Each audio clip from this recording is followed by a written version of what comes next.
Hola, ¿qué tal? ¿Cómo están? Continuando con la columna acerca de la miniserie Artigas y algunos comentarios que podemos vertir en torno a ella.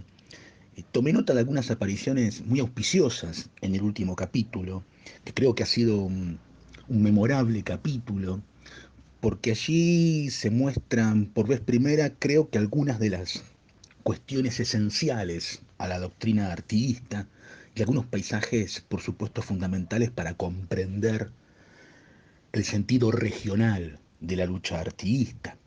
Eh, Algunos elementos fundamentales, por ejemplo, desde el vamos, cuando el capítulo se inicia, observamos, por supuesto, la Villa de la Purificación y el cuartel general del Hervidero, es decir, una suerte de capital de la Unión Confederal Artiguista.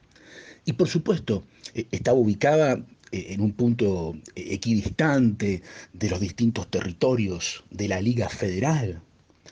Y allí había recluidos que podían reconstituir sus vidas junto a sus familias, organizando nuevos hogares, y realizaban tareas agrícolas, tareas artesanales, porque tenían que purificar sus pecados de enemigos de la causa americana. Porque por supuesto la revolución artiguista es una revolución que quiere lograr la regeneración política, la regeneración social, y quiere formar ciudadanos virtuosos, ciudadanos que pudieran servir de pilares para el naciente sistema. Y ese sistema entonces también se observa en Purificación. Y la miniserie lo ha mostrado con mucha fidelidad. Es decir, vemos en esas escenas recreadas en Purificación al federalismo. Y vemos en ese villorrio, bueno, charrúas, guaraníes, minuanes, gauchos, afrodescendientes, es decir, todos en Purificación, todos en los fogones, todos con voz y todos junto a una comunión en un marco de autodeterminación, en un marco de soberanía de los pueblos. Me pareció muy interesante la aparición de Purificación y por supuesto el fusilamiento de Perú Gorría. Probablemente ustedes conozcan la historia de Perú Gorría, Genaro Perugorría, bueno, fusilado en este capítulo, por supuesto, a partir de su intervención desleal a la tarea que Artigas le había asignado en el primer Congreso de los Pueblos Correntinos, en el año 14. Era correntino, por supuesto, Genaro Perugorría. De ahí su grito final, ¡Viva Corrientes! Era capitán, era hijo de una de las principales familias de la ciudad de Vera, de las Siete Corrientes, de la capital correntina, y se suponía que tenía instrucciones de Artigas, y en efecto las tenía, y esas instrucciones tenían que ver con la organización de ese Congreso de características federales. Sin embargo, Perugorría va a realizar una estrategia contraria a los intereses artiguistas, es decir, va a eliminar el voz y el voto de los actores sociales de la campaña indígena, campaña mestiza, por supuesto, sobre todo en regiones donde habían por clarísima mayor cantidad de presencia guaraní eh, y perugorría en la tarea que se le asigna, finalmente se revela a Artigas y abre comunicaciones con el director supremo Gervasio Antonio Posadas. Es decir, comete una vileza, una traición, diríamos, porque así fue interpretada por Artigas. Por consiguiente, en este momento en el cual se organiza el feudalismo en Corrientes, aparecía Perugorría como la figura enviada, comisionada por Artigas para iniciar en ese congreso entonces la tarea de organización federativa de la provincia de Corrientes bajo el protectorado de Artigas. Además sería un asesinato de uno de los principales diputados artiguistas, el diputado por Curuzuco-Atiá, José Cayetano Martínez. Y todo esto viene a cuento porque, en efecto, Perugorría va a convocar a congresales y va a convocar a cabildantes a una reunión extraordinaria. Y va a tener una frase muy importante. Les va a decir: señores, desembocemos la capa y basta de apariencias. La tropa que está a mi mando y yo estamos decididos por el gobierno supremo de Buenos Aires. Vuestras señorías meditan los medios paliativos para contener una irrupción de la gente bandida de los Artigas. Por consiguiente, ahí aparece el directorio cooptando a Perugorría contra el artiguismo y, por supuesto, parte de los cabildantes, parte de la élite correntina, donde sobresale Fernández Blanco, ¿no? Lo cierto es que Perugorría trabaja a beneficio de Buenos Aires cuando en realidad debía hacerlo a favor del protectorado de Artigas. De hecho, Posadas, que va a firmar un decreto reconociendo formalmente como provincia hasta aquel momento jurisdicción de Corrientes, da a Perugorría el título de mayor del ejército, aunque Posadas no tiene ningún poder real sobre Corrientes, porque la provincia se halla bajo el protectorado de Artigas. Por consiguiente, ese decreto no tiene valor efectivo.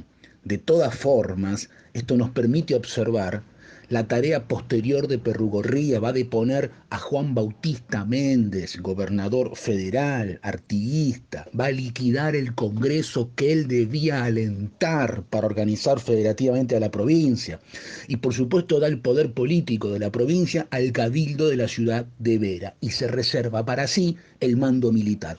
Por consiguiente, este joven ahora, el gobernante Perugorría, claramente, ¿no?, ha contradecido las indicaciones artiguistas y tras cartón fusila a los oficiales artiguistas de San Cosme. Por consiguiente, será ni más ni menos que Blas Basualdo quien organizará fuerzas junto al por entonces caudillo de Arroyo de la China, Francisco Pancho Ramírez, y penetrarán en Corrientes, perseguirán a Perugorría y finalmente lograrán atraparlo. Será ejecutado entonces con el cargo de traidor a la libertad de los pueblos. Y eso es lo que aparece en este capítulo, ¿no? Otros conjugados como Fernández Blanco e incluso García de Cosio van a salvar la vida por la generosidad de Artigas, que los va a considerar buenos americanos. Por consiguiente, es muy interesante esta aparición de Perugorría, de purificación. Y otros elementos importantes que notamos en este capítulo, ni más ni menos que la presencia de Belgrano. Belgrano siempre se pronunció, desde el año 12 por lo menos, en contra de Artigas. Hay muchas correspondencias donde señala elementos muy duros para con el protector de los pueblos libres. Hay una famosa correspondencia a Martín Miguel de Güemes, fechada en febrero del año 17. Ahí le dice Belgrano a Güemes: hace mucho tiempo que lo he dicho, Artigas es agente de nuestros enemigos, y unos a sabiendas y otros por ignorancia lo siguen. No quiero que se me crea, pero el tiempo lo decidirá. Lo que será sensible es que tarde se lleguen a desengañar de lo que es el protector de los pueblos libres. Está clarísimo entonces que hay un profundo antiartiguismo en Belgrano, ¿no? Otra correspondencia dice: estoy con ustedes de lo que sería mejor se descubriesen los enemigos como Artigas. Al menos lo tengo en este concepto. Puede ser que me engañen, pero como hacen la guerra al país con la capa de patriotismo, no cree usted que se descubran. El tiempo solo ha de hacer. no crea usted que se descubran, el tiempo solo ha de hacer el descubrimiento. O sea que la aparición de Belgrano, con ciertos comentarios, al ser entrevistado por el periodista escocés, parecen muy a tono con este Belgrano que deja por escrito su insatisfacción, su desconfianza para con Artigas y fundamentalmente para con el federalismo. Belgrano tenía otro sistema que va a esgrimir, por ejemplo, en su proyecto de monarquía incaica. De ningún modo era federal, de ningún modo era republicano. En ese sentido, por supuesto, la originalidad del proyecto artiguista es única. Y claramente, en este capítulo, eh, se nos aparece también San Martín, lo que es también muy, muy importante.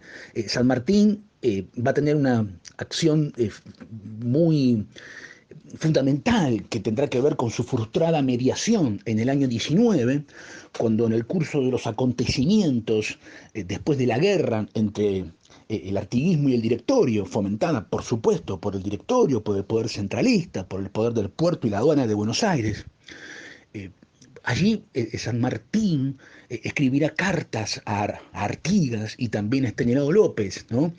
Por consiguiente, hay un San Martín que si bien claramente no es artiguista, como se muestra muy bien en este capítulo, yo hubiese deseado un San Martín mestizo, un San Martín de rostro indiado, tal como ha sido descrito, ¿no?, por sus contemporáneos, un San Martín mucho más con rostro de paraguayo, con rostro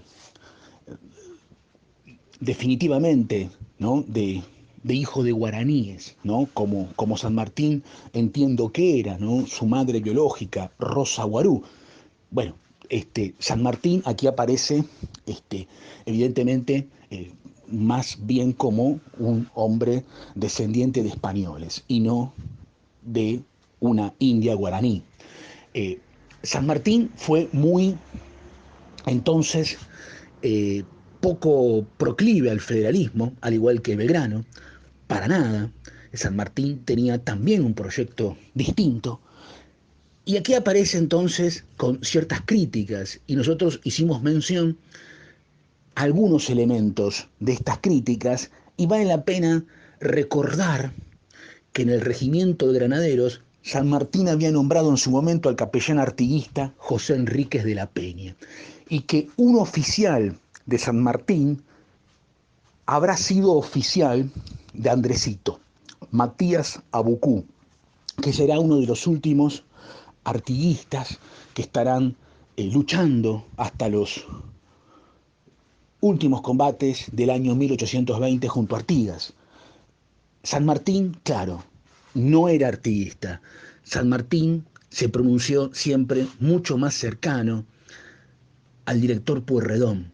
Y como todos sabemos, Pueyrredón fue quien vehiculizó la invasión portuguesa que acabó con la catástrofe de Tacuarembó.